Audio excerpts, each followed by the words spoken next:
Hi everyone, welcome back to Obedient Movement, Obedient Family TV. My name is Jayceekah, and here we'll talk about the past achievements of our principal, Peter Obi.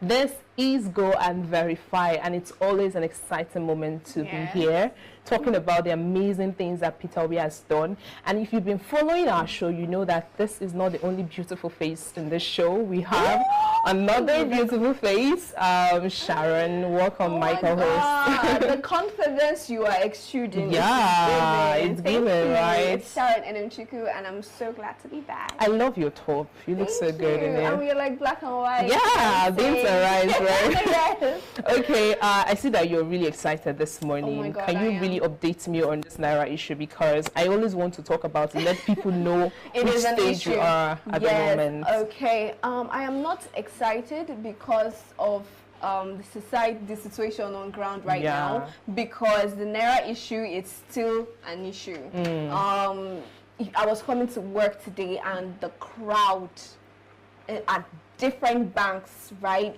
And fueling stations as well. Exactly, but the ones in the bank is just something else. Like it's a mammoth of people. It's too much, and I really feel for these people, because if you check, right, people at those different banks do not have enough money to even transport themselves. So this is an issue. Actually, so that's not even why I'm excited. I'm just excited because, I mean, this is election. I can smell victory already. I know you're going to say that. Yes, me as well. Victory. Yeah, like I said before, I can't really wait to shout and scream at the top of my voice when we finally win, when they declare Peter Obi president of Nigeria, or the Federal Republic of Nigeria. Like, that's going to really blow my mind. Okay, so about that Naira, because first of all, let me introduce our topic. We just really want to talk about the obedient movement right now. You know, a lot of things have been happening, crazy, funny, and interesting ones. We're just going to just talk about all of them one after the other, not much. But then talking about the Naira, there was an interview with engineer Buba Galadima. He was saying that governor from northwestern Nigeria are stashing up 22 billions of old Naira notes. And sometimes, I'm telling you, that's huge. Oh my God, and you know, this Naira thing, there are a lot of conspiracy theories. People are saying it's for the movement, obedient movement. Some are saying it's against the obedient movement, because first of all, they're saying that if the old Naira is still existing, these opposition parties would use it, you know, to loot and give money to people to buy their votes. And I saw one, they gave them about, I can't really tell the amount, but it was just stashed together. And they gave these women old Naira notes, and the women were like, okay, they don't receive old Naira notes. What are we supposed to do? They're trying to buy their votes. And they were like, okay, what are we supposed to do with this? So the person was actually videoing, another person was videoing, and the other person was telling the women, oh, you can still use the money, you can still go and change it in the bank, just vote for us.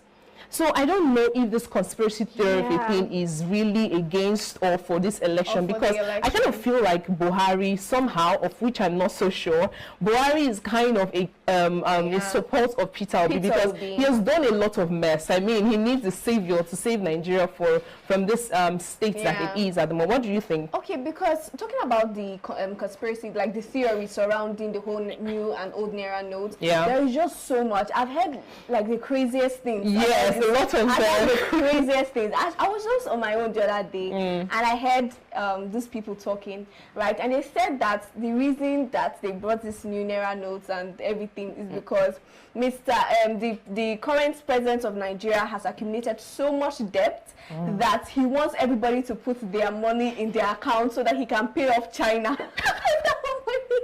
That was funny. Oh my God, I heard that. I couldn't stop myself from laughing. And of course, I've heard even Bola Ahmed Tinubu has also said that this is against his campaign. And then it's really, how do I say it? It's weird, because that means, have you been stashing money somewhere? Why would you say it's against you?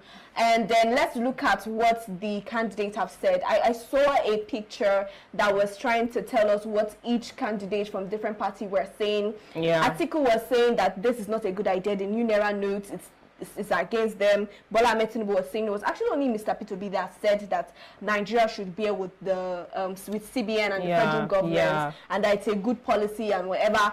So really, I just think that we will not know until after the elections. Exactly. Really. Like, we can't really tell the full story until we choose Mr. Peter Obi as president of Nigeria. What you just said makes really, really much sense, because I think that this is actually for the movement, you know, for Peter Obi, because if you look at it, right now we are suffering. But I think that if this government, like Bola Ahmed Tinubu and the rest of them, do not have this new Naira note already with them, then it is for us. But if they already acquired much money, I mean the new Naira notes, then it's definitely against us, because they're going to use it against us. Imagine them having this new Naira notes. The only one, exactly, the only one that have access exactly, to this the only one having these things. Like, it's going to be a problem. Like, imagine that you need just 5,000. You know, some people just need 500 Naira for a day. I heard someone saying, if I could just get 500 Naira right now, I will be. There's money in his account, but anybody that comes to get 1 or 2 services from him is through transfer, and you cannot go to the bank. I mean, you want to get 1,000 Naira, you are paying about 300 to 400 Naira just to get 1,000 Naira. It's crazy. So I just pray that whatever they are doing right now is not against this election, is not against Peter Obi's movement. So talking about the obedient movement, let's go further. Like I said before, some of these things are funny, some of them are interesting. Let's look to what recently happened. I don't know the particular day, but it's a recent video when someone was videoing a PDP member, you know, trying to share flyer and tell other people, please vote for this. I think the person is trying to run for the post of governor. I don't know who the person is. I think, what was her name? This actress. Funke Akindele, deputy, and so they were trying to share flyer and sensitize people. This is who we want you to vote for. And the person made a very funny comment. He said that, okay, we want you to vote for this governor that is from PDP, but please also vote for Labour Party. Also vote for Peter Obi. So as you are voting for PDP,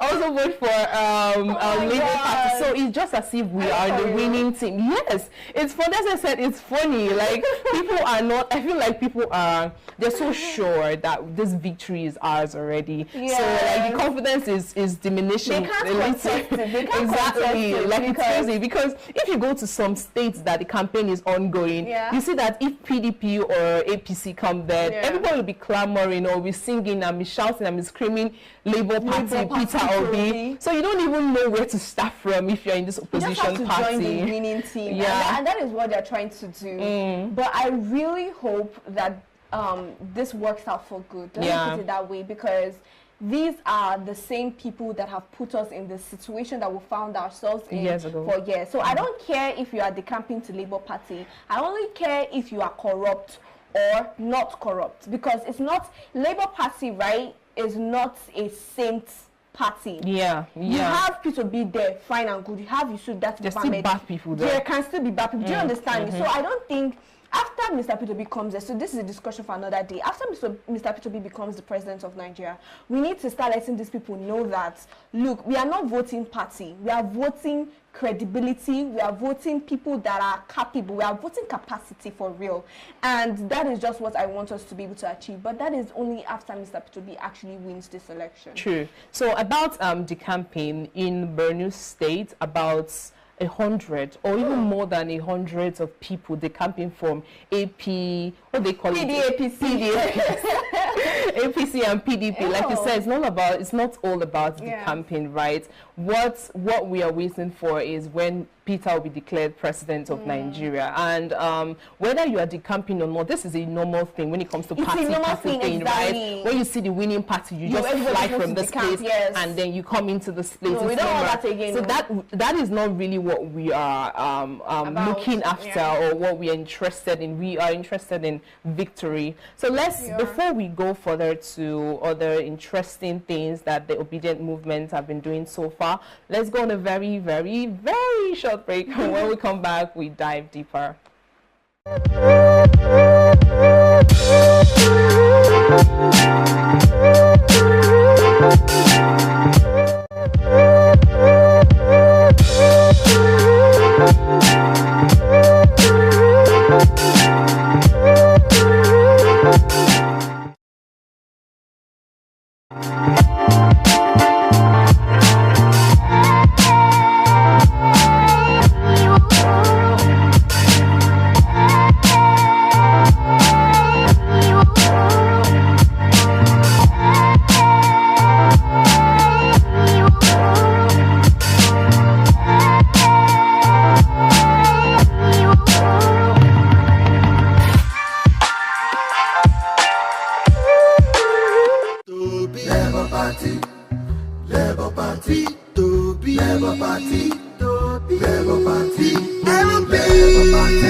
Mama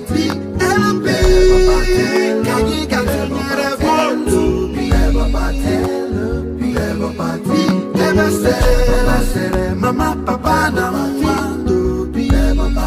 mama papa na mama papa na Welcome back to Obidata Family TV. This is Go and Verify, where we talk about everything that our principal has done in the past and in the present. But today we are just talking about the obedient movement, how it has been so far, the funny, the interesting, and the not so good ones. And with me is my co-host, Sharon Enemchukwu. I love that. I think I like your name, the way you just sound, Sharon Enemchukwu. Yeah, thank you. I like your name too. Thank you so much. All right, let's go further to what we were discussing. We've talked about what the obedient movement is onto at the moment and how people have been decamping from APC, I mean, what have they called? Okay, PDS, APC, whatever it is, but then they've been decoupling from other parties to Labour Party, which is not really our interest, but it's good. It's good. So let's look further to this one. I saw it on the internet recently, how the obedient movement are going deeper into the grassroots. You know, this thing about structure that they said that Peter Obi doesn't really have structure and all of this thing, but the more we see these things, the more we see what's going on the internet, we're like, what other structure do these people need, you know? Yeah, do you want to say something? Yes, okay, because I saw what Mr. Peter Obi said. Mr. Peter Obi said that he wants to, the structure they are talking about, right? He wants to break the structure of bad governance. So that is the structure we are breaking. And then we are bringing in the structure of a new Nigeria. Yeah. Because I just remembered something. You were talking about like the obedient movement. And then I saw a clip somewhere of Nigerians that are in diaspora coming back en masse. Are you serious? Yes, I saw pictures upon pictures. They were making selfie videos, taking selfie pictures and all that, and it was actually a huge number, and it's not just on one platform, right? Other platforms, I was seeing these people actually coming back, because I'm actually very impressed, because there was actually a time we were talking to them on Diaspora Diaries, and they said they were going to come back, but to actually see these people come back, flesh and blood, it says so much. A lot. And I'm so proud of them for leaving everything they are doing. But this is what we want. Imagine calling your boss, I'm like, I need 1 week leave. My country is going to not even your boss, like this school. Exactly. What you just said is really amazing. I didn't really think about this, and I've not seen it yet, but it's amazing, because do you know how much flight tickets? Oh my God. Do you know? Yes. And you're not even certain you will go back there, because some people do not have the finance and everything. Yes. But it shows that we are full of hope, because it is when you are driven by hope that you can take such a bold step. Exactly. Yeah. So about that, thank you so much for that, Sharon. Let's also talk about how the obedience movements are going into bush in the northern areas. They are educating and teaching people. Like this, even the place that they recently went to, they said that over 100 years, I don't know if this number is really true, over 100 years, they've not had boreholes, water for themselves, like in this community. Like, it's as if the community is forgotten. And then they also said that this is the first time that a vehicle will be entering. Exactly. I saw the video. I wish we could play it, but then we cannot. But then it's just, when I saw this video, I was like, really? It was really heartbreaking. Really big. And imagine, the people who have been ruling this country are the Northerners. But then you go to their states and it's just nothing to write home about. It's just crazy, because then, do you know, the heartbreaking part is that when they want to campaign, that they also go to those places and they canvass for votes, and after they are being voted for, they don't do anything. Exactly. And then these same people will still want to go and vote them back. Exactly. So it's really amazing to see that this obedience movement and the obedience people themselves are going into this. Like, if you see this video, you'll be like, is this Nigeria? Desert? Yes. Like, is this desert, or is this part of Nigeria? Because that place looks forgotten, and people are habitating there, and it's just crazy. So like I said, obedience movements are doing, like, they are going out of their way to sensitize, educate, and teach people who to vote for. And not just that, the people are reciprocating, unlike what we used to see before, where everybody's just like, okay, the north, if it's not my brother from the north, then I'm not voting. But now, one thing that Peter Obi said one time, which I think that is the reason reason why people are not beginning to change their mindset. He said that you will not come to Anambra State and buy fuel for a different price. Right. You know, you will go do the same price you will buy for in Borno State. That's the same price you will buy. Everything is happening. Like it's affecting each and every. It's affecting each and every one of us. So why would you say, okay, I want to vote for my brother because he's from Borno State or he's from the north? This is not about ethnicity or tribalism or whatever. We've passed the stage, you know. And I like that the obedience movement are really into this thing with full force, because imagine someone going into that place, shows that anything can happen to me, but I do not care. I want these people to be sensitized, right? So this is really, really amazing. And let's not forget, today Peter Obi is currently in Anambra State. I do not know why he did not mention that or give any notice. To be precise. Yeah, what do you? I feel really happy because we're currently in Oka right now, and it's amazing that our principal, who we're talking about right now, is in Oka. Our very midst, breathing the same air as we men ourselves.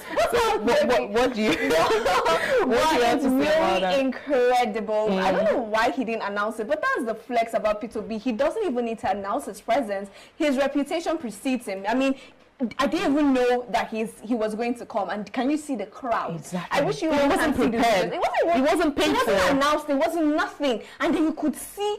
I wish there's a video where people can actually see the crowd, and then it's on YouTube. I think it's on our YouTube page, it is. right? Yeah, it is. So you can actually go there and watch it. We actually covered the whole rally and everything, and it was so beautiful. It just felt like homecoming. Like, Daddy, come back home. But of course, you know, you have to do business. You have things to attend to. But I'm just really happy that he was able to make it here. It just says a lot about how he values his homeland. Yeah, exactly. You've said what I wanted to say, and that's really amazing. This is still the Obidati Family TV, and we've been doing a lot so far. We will call it a wrap here and now. Tomorrow we'll continue. I wish we have a lot to talk about, but then the obedience movement have been doing a lot. If we start telling you guys what the measures that these people the measures that these people are taking, you'll be like, wow, is it just for Peter Obi? But then tomorrow we'll continue from where we stopped today, and we'll dive further to many interesting things that the obedience movement have been doing so far. But like I said, this is where we'll call it a wrap on today's show. Do not forget to follow us on all our social media platforms: Facebook, Instagram, TikTok, Twitter, anywhere Obidati Family TV, and also leave a comment. Tell us where you're watching from. It really means a lot to us. And if you want to follow us on our individual platform, you can follow me, Jayceekah __ that should be on the screen, but if it is not, just follow me anyway. So what about you, Sharon? Follow me anyway. Please follow me the way people are following me. No, my name is Sharon Enemchukwu on all social media handles. I hope you are okay. It's showing on the screen, so you all should be able to follow me. All right. So till we'll come your way tomorrow. Stay blessed and peace out. Don't forget to vote Peter Obi on Saturday. Bye for now. Bye.